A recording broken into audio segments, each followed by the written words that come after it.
So I want to say good afternoon to you once again, and you are welcome to this class, EDM 321, Educational Cost and Financial Analysis.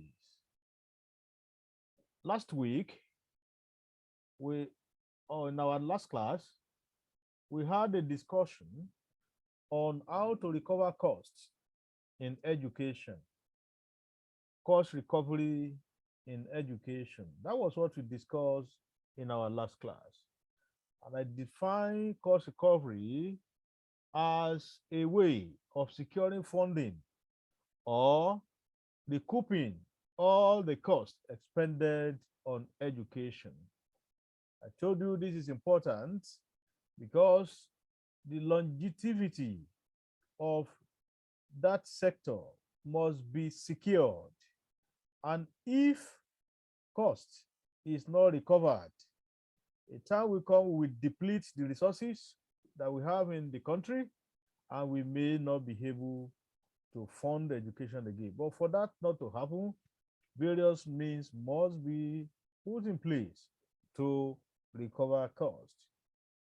We mentioned a number of ways, if you recall. I talk about increased physical effort, and this has to do with putting a strategy in place that will make it mandatory for every taxpayer to be willing to pay taxes. And we said this can be done by attaching enjoyment of some facilities, some public facilities, to uh, evidence of tax payment. And this is happening already in some quarters.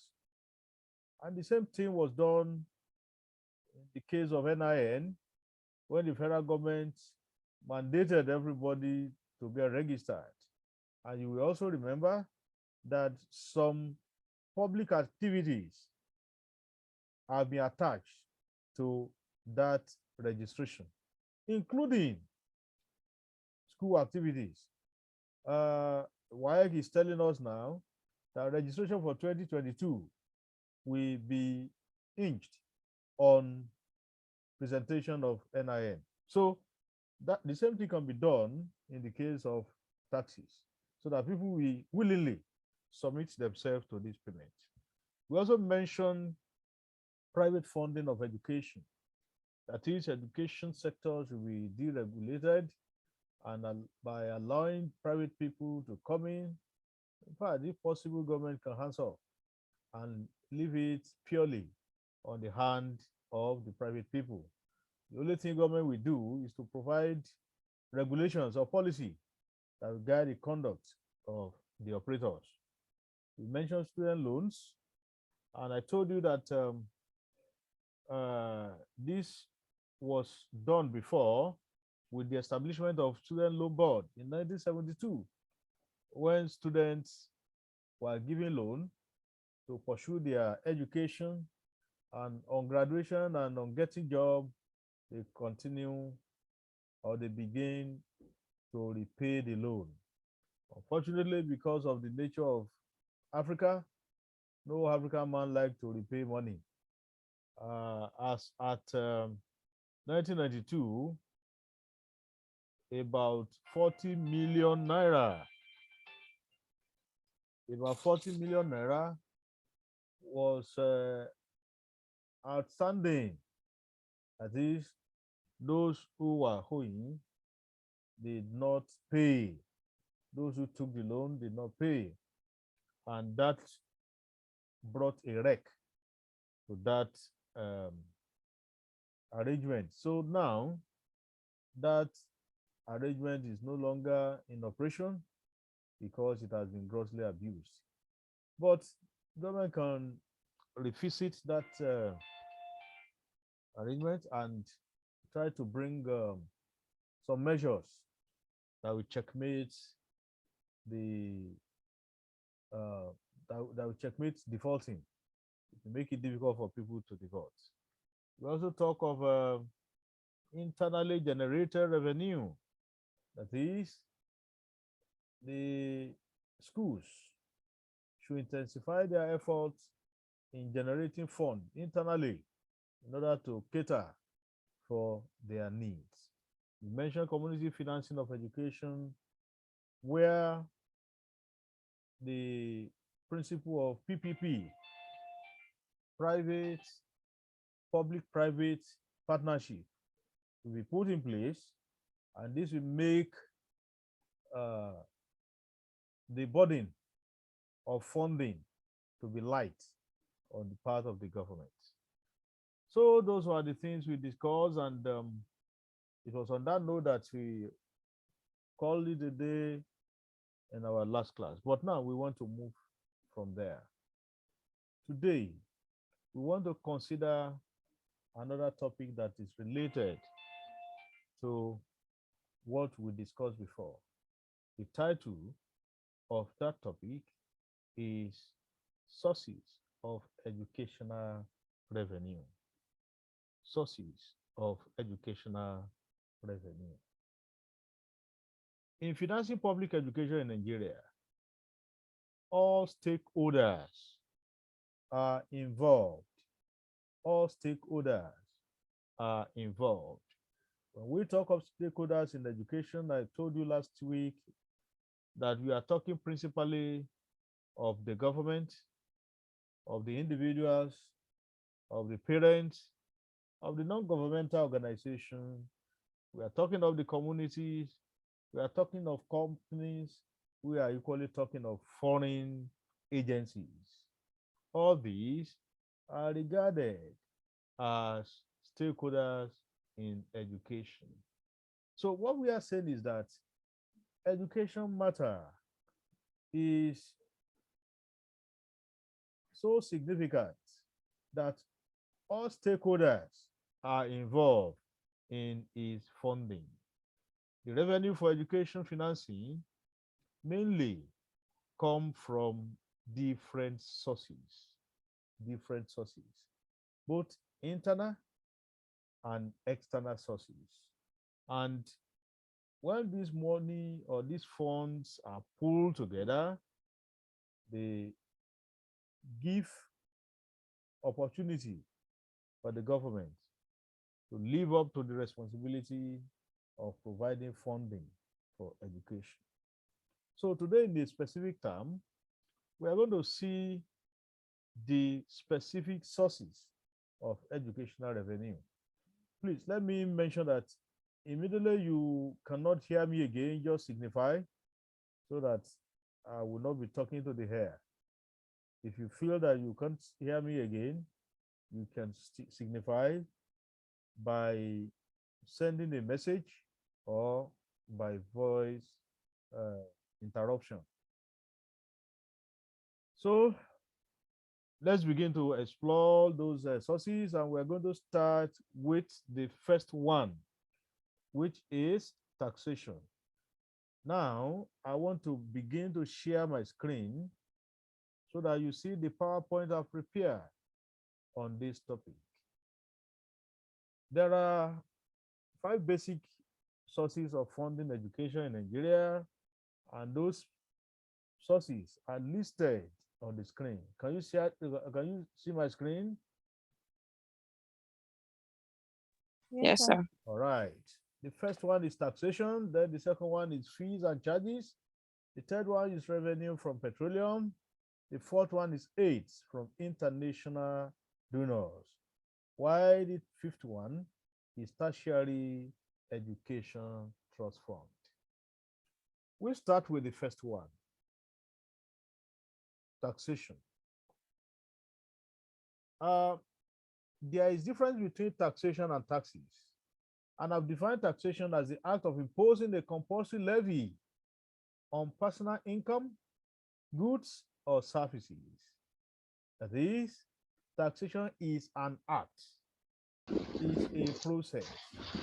Taxation is not the end product, but a process to the end product. Those who are just joining us, immediately you join the class, you mute your device. Immediately you join the class, you mute your device. Somebody is disturbing us at the background.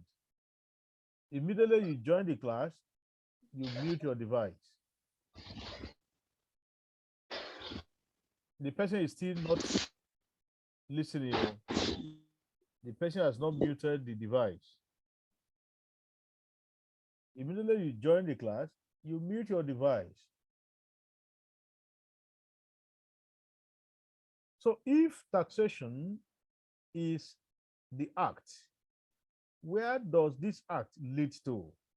The act leads to taxes.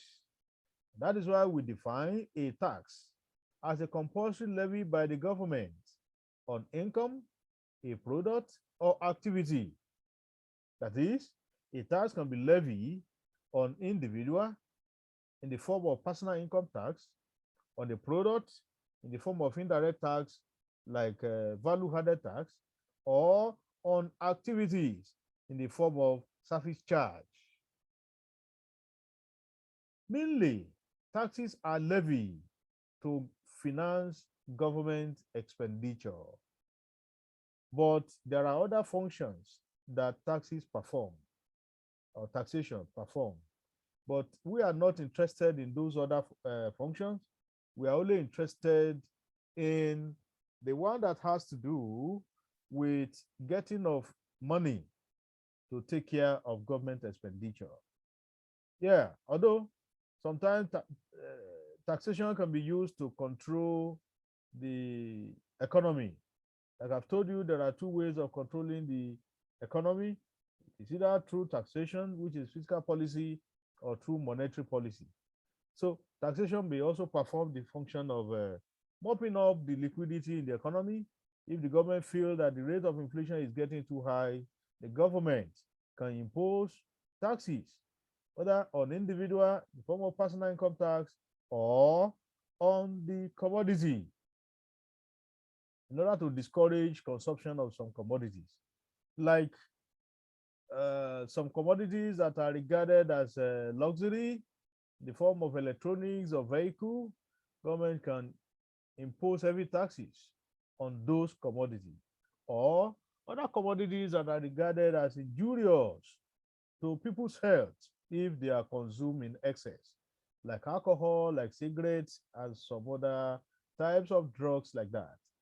So those are the other functions of taxation. But here, our focus, our attention, our interest is on getting money to finance government expenditure. So, in this case, we have two types of taxes. That is, there are two ways by which government can levy or impose taxes on people. The first one is the one we call direct taxes, while the second one is called indirect taxes. Well, a direct tax is the one that is levied on individual personal income or on a firm corporate income.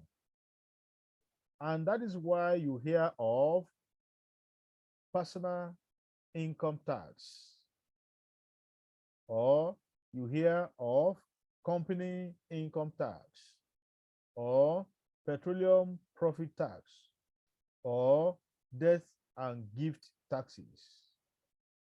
Now, let's look at these types one by one.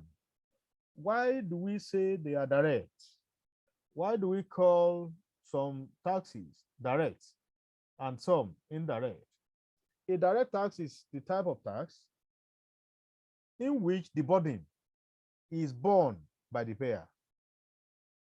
The burden of paying that tax is borne directly by the payer, and the payer is so sensitive to it that that he has a feeling that he's paying something. What are we saying? Someone who pays personal income tax will have a feeling that something is going out of his purse, that something is paying money. And that is what makes it to be direct. That is, it feels the impact of that payment directly. So when an impact of a tax is felt directly, it shows that it is personal, it is direct to such individual. And we have cases of those who are working, cases of business people, even the traders, the petty traders. they pay taxes.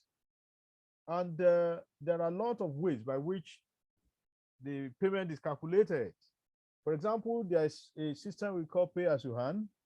Pay as you earn means the higher your income, the bigger your taxes. The lower your income, the lower your taxes. Some workers are even exempted from paying taxes if they are not earning up to the minimum taxable amount. Yes. And I think the minimum taxable amount in Nigeria today is 30,000 naira. So if you are not earning up to 30,000 naira, what we are saying is that you may be exempted from paying taxes. And the tax that is paid by people from their income, from their salary, is called personal income tax. Company to pay taxes. Um, we talk of company income tax. You see, in this case, we have director tax. And what does that mean? Taxes are paid on the profit made by every registered company in Nigeria. When you do business and you make profit on it, you declare your profits, and the amount of taxes to pay is calculated based on that profits. This is also direct because the company will feel it. They are aware, they know, they feel the pinch that they are paying such taxes. The same thing with petroleum profit tax. Nigeria is importer of petroleum. When we, sorry, exporter, producer of petroleum, when we export our petroleum, we get some money, and the money so realized from the sales of petroleum can also be taxed, especially the profits. Yes. Death and gift taxes. When someone dies and he left some property for the children or for the next of kin, government will charge taxes on such property. This also apply to some of the money we get from rents. When we collect rent from tenants, it is expected that the collector, that is the landlord, must pay taxes on such rent. And this may come in the form of in Nigeria today, or Lagos. Let me be particular about Lagos. In Lagos, we have what we call land use charge. That is a tax on property. So those are examples of direct taxes. And I told you they are direct because the payer is the one bearing the burden. He cannot pass the burden to any other person. Unlike the second type, which is the indirect taxes, these are payment levied on objects rather than on individual. These levies are on objects and not on individual.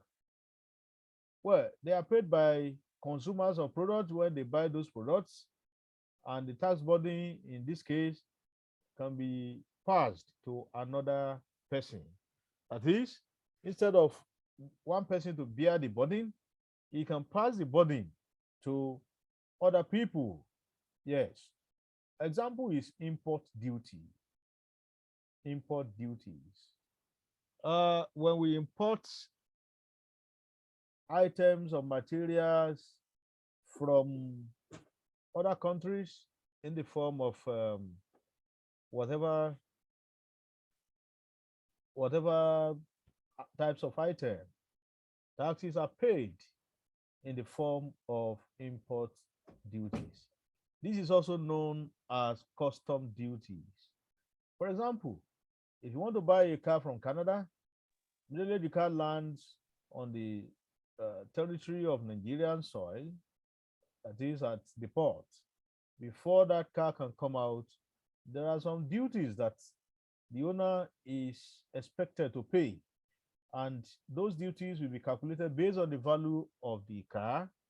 And once the value is made known to the owner is expected to pay and get some relevant documents.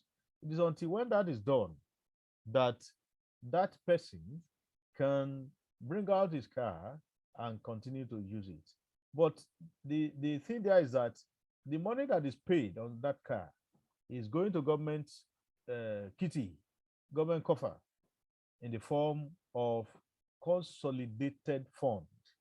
And this consolidated fund is part of what is used to finance government expenditure. We also have export duties.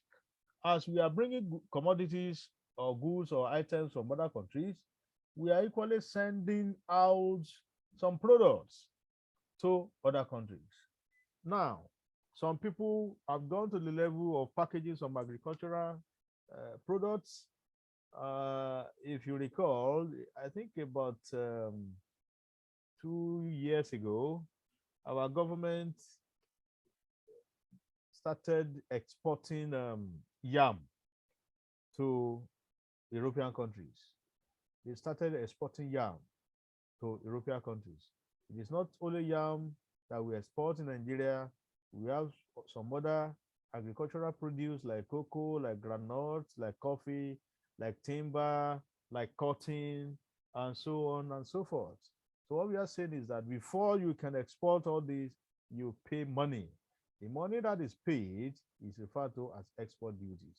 The export duty also is going to government coffer and is part of what is used to finance government expenditure.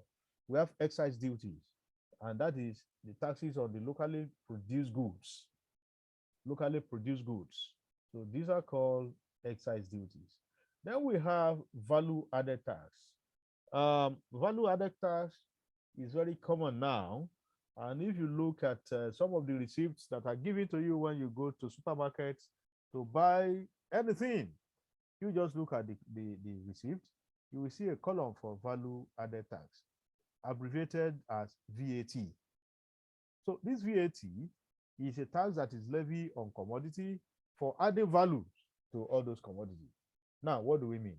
Let us imagine a farmer who specializes in the production of cotton. He produces cotton on the farm. He has added value to that cotton because the cotton was insignificant in the form of seed before he planted the seed on the farm and nurture it to the level of harvesting the cotton. So before anybody can buy that cotton from the farmer, such person is expected to pay it's 7.5 now. It used to be 5% before, but it is now 7.5. That person is expected to pay 7.5 of the value of that cotton. That is, the price of the cotton is on one side, 7.5% of the price will be regarded as VAT, and that will be paid. That money is not going to the farmer, is going to the government, because at the end of the month, the Federal Inland Revenue Services will come to this farmer to audit his accounts. By the time they get to his record and discover that he has sold some items without collecting VAT from the buyer, he will be forced to pay. He will be forced to pay. And the essence of this is that whoever is consuming a product must pay for the value that has been added to that product. Now, the cotton has been sold to a textile company. The textile company wants to use the cotton as a raw material, and they have bought it. They have paid the necessary VAT. Now, when they take it to their factory, nobody is interested in buying cotton. Nobody can wear cotton. They too will process the cotton to another thing, and it becomes a fabric. That fabric, they have added value to it. It was not fabric originally. It was cotton. So whoever is coming now to buy that fabric must also be ready to pay 7.5% of the cost of the fabric as VAT. The reason is because additional value has been added by this textile company. Now, people have bought it. Let's say there's a tailor who produces on commercial scale, and this tailor has come to buy the fabric at the company and is now sewing for whatever consumption, whether local consumption or for export. Those who want to buy the finished product from the tailor are also expected to pay 7.5 because the tailor has also added value to this fabric. So the money realized from this pool is sent to the federal government and it is part of the consolidated revenue of the government. Please mark you, when we talk of consolidated revenue of the government, we are talking of the aggregate revenue from different sources that are pulled together. And this money accrue to the government. So let me also add that the value added tax is shared among the three levels of government in Nigeria, that is the federal government, the state government, and the local government. In the proportion of 15% to the federal government, 50% to the state government, and 35% to the local government. So that is the sharing formula.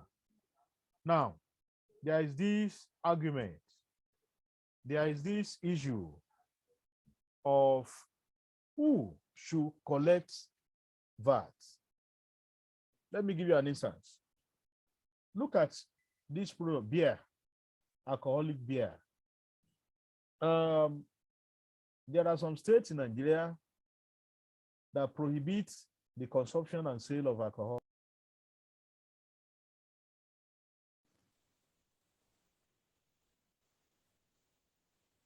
Sorry for the interruption.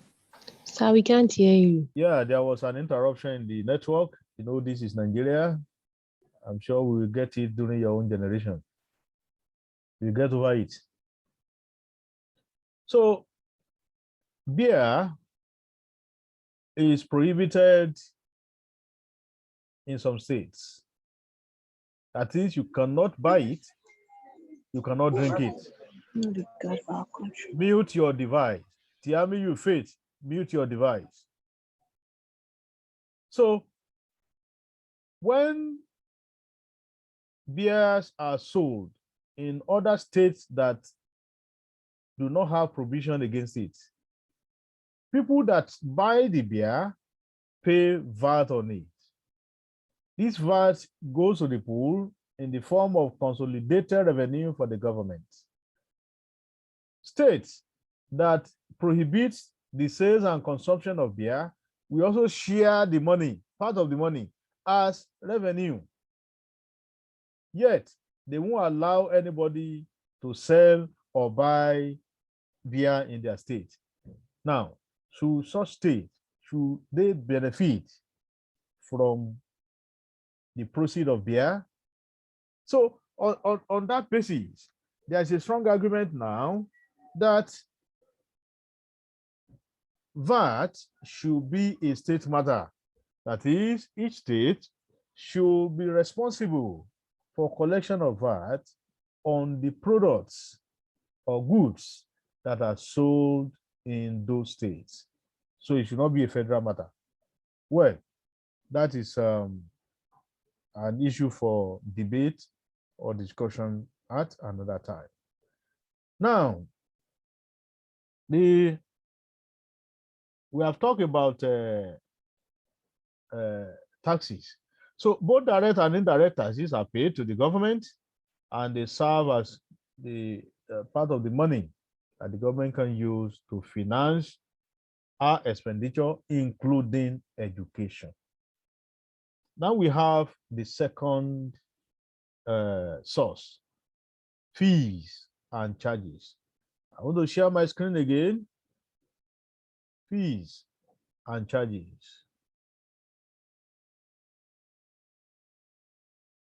Fees and charges. Yeah, when we talk of fees and charges. These are money paid by students as school fees to acquire education.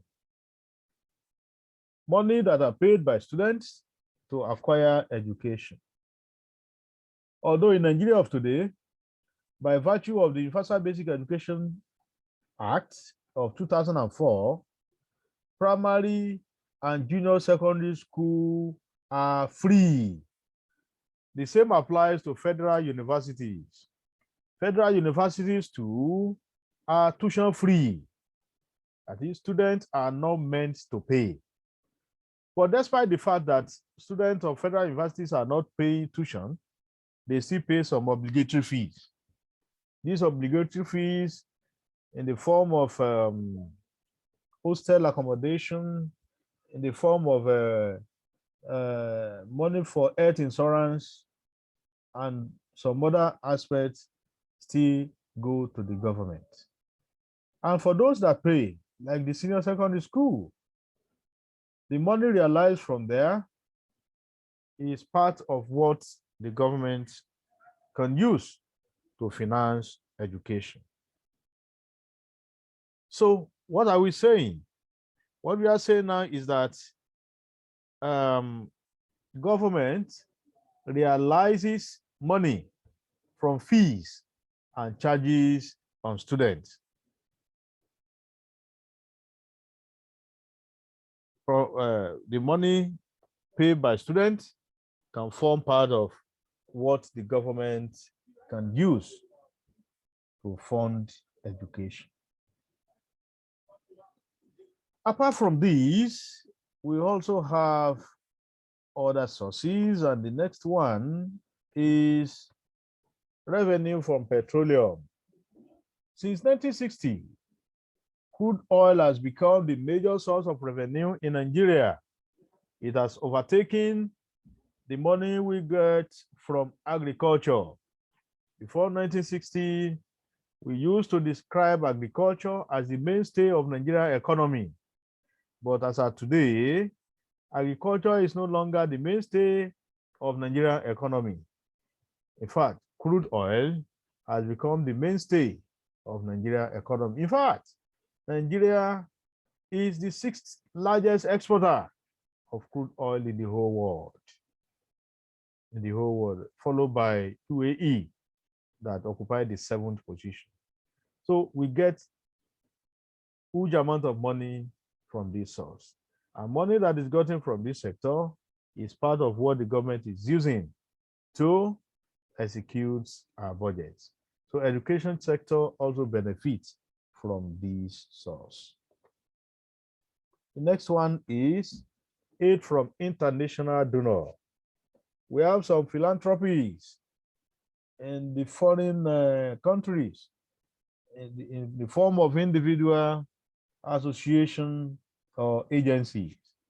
These foreign philanthropists donate facilities, educational facilities to us. And notable among the foundations are Ford Foundation, Rockefeller Foundation, UNESCO, UNICEF, and so on and so forth. All these are regarded as international donor. They give us aids, which can take the form of donation of facilities that are used in school. It can also take the form of giving us some experts, some resource persons that can render services free of charge to us. It can also take the form of providing scholarship for students. So whichever form it takes, it also helps the government in financing education. For example, if an agency decides to donate building to a school like University of Lagos, that will save the government from the burden of bringing out money from our own purse to erect the same building. So in essence, we are saying that government benefits immensely from these philanthropic bodies, because the money they will have brought out from their purse can be used to do some other things. The fifth one and the last that I'm going to discuss as the source of funding education or the source of educational revenue is Tertiary Education Trust Fund, which is popularly known as TETFund. Although TETFund was established to serve as an intervention agency, but today, TETFund has become the major source of funding education in Nigeria. TETFund came into being as a result of agitation from the academics during the time of late General Sani Abacha. When ASU went on strike, they requested that the military government should increase funding in education. When they submitted their proposal to the military government under the headship of Sani Abacha, Abacha laughed and told them that, where do you expect me to get this money? Even the country doesn't have this kind of money. But at that time, the union told the government that they could suggest more than 30 ways of generating money to fund education. Then they submitted their suggestion to the government, and number one on the list has to do with education tax. What does this mean? Education tax was a tax structure that mandates all registered companies in Nigeria to pay 2% of their profits as tax to the government. They benefit from the product of education as discussed earlier. And if they benefit, they must be part of the sponsor. They must contribute to the development of education. So a major way they can do this is by paying education tax. When Abacha saw this, he appreciated it, and that led to the promulgation of Education Tax Act of 2004. And this act has been reviewed as a result of change in the structure of education. So today, it is no longer Education Tax Fund, but Tertiary Education Tax Fund. The reason for the change in name was when UBE Act of 2004 was put in place, and this act made primary and junior secondary school free. So if they are free, the government now felt that they should no longer benefit from education tax fund. But for the tax fund to reflect the normal and proper nomenclature, they now change the name to Tertiary Education Tax Fund. So now, this means that it is only the tertiary institutions divided into 3 levels: universities, polytechnics, and colleges of education that will benefit or that can benefit from this tax. And the money realized from this source is distributed in ratio 2:1:1 among the universities, the polytechnics, and the colleges of education. Ratio 2:1:1. So this ratio 2:1:1 means 50% to the universities, whether state or federal, 25% to polytechnics, and 25% to the colleges of education. So both state and federal higher institutions benefit from this source. It is only private institutions that do not benefit. So money that is realized from this is also used to finance education. So we have discussed 5 sources so far, 5 sources of funding education. And what are those 5 sources? You will remember we started with taxation, where I define taxation as an act, but taxes as a levy. We identified 2 types of taxes, direct and indirect, and we mentioned the various examples. And I also told you that a lot of money is gotten from this source, of which education also benefits. We have fees and charges, that is student payment in the form of school fees or other obligatory fee. Revenue from petroleum, as the major exporter of petroleum, number 6 in the whole world, we get a huge amount of money from this source. We talk of aid from international donor, and we identify some international donor that always give us assistance, like Ford Foundation, Rockefeller Foundation, UNESCO, UNICEF, and the host of others. They donate sometimes kind items, sometimes in the form of financial assistance to students, or in the form of personnel, resources to Nigerians who want to acquire some level of education. And we have also mentioned Tertiary Education Fund. Tertiary Education Fund. And I gave you the 1 minute, please. Okay. And I gave you examples. The origin of TETFund. It started as intervention fund, but it has become the major source of funding education today. And the way the fund is shared is ratio 2:1:1.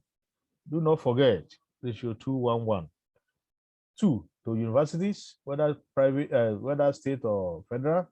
1 to polytechnic, whether state or federal, and 1 to colleges of education, whether state or federal. So those are the things we discussed today. And on this note, I don't want to stress it more than this. We will stop here. When next we meet, we will go to budgeting in education. If you have any question, I am very much ready to listen to your question.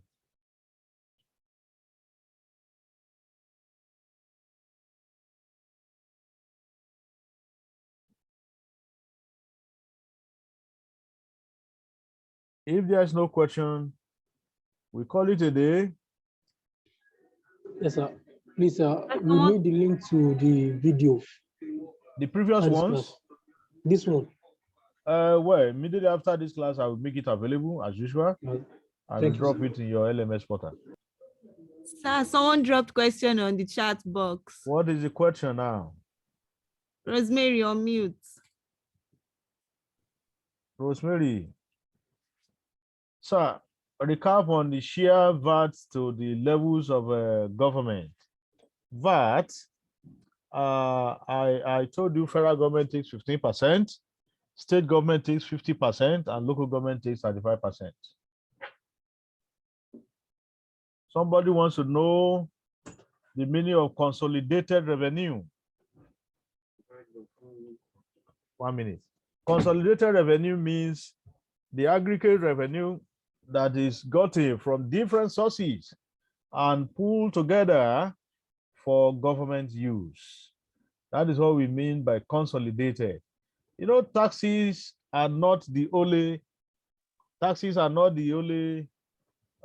sources of government revenue. We have some other levies too. Government can also invest. Government can invest and they get proceeds from their investment. It is also a source. So when we say consolidated, we are talking of getting money from different sources. You know, as you are now, we can even regard you as a project on your own because some of you collect money from different sources, from uncle, from brother, from auntie, from cousins, from father, from grandfather, from mother, from, family, friends. So when you pull all those money together, it becomes consolidated money. Okay. Another question is when you will write your continuing assessment, I will advise you to be at alert as I will drop the assessments any moment from now on your LMS portal. The university said we should use the LMS for assessment. I will drop it there and you will see it as soon as possible. Okay. Any other question? All right, on that note, I want to thank all of you. I enjoy your intellectual decorum today. No background disruption, no noise, and I appreciate the fact that you muted your devices on entry. That was a very good one. You keep it up. When you get to white man's land, where the level of civilization is very high, you will not receive any insults because already you are acquainted with the system, the policy of a virtual class, and I'm happy that you are making all the necessary adjustments. Thank you. See you next week. Bye for now. Thank you, sir. Thank you. Thank you. Thank you, sir. Thank you. Thank you, everyone. Thank you. Thank you. Thank you, sir. Thank you. Thank you. I miss your faces, but I'm sure we'll see again when COVID is gone. Thank you. Bye. I want to end the class. Bye.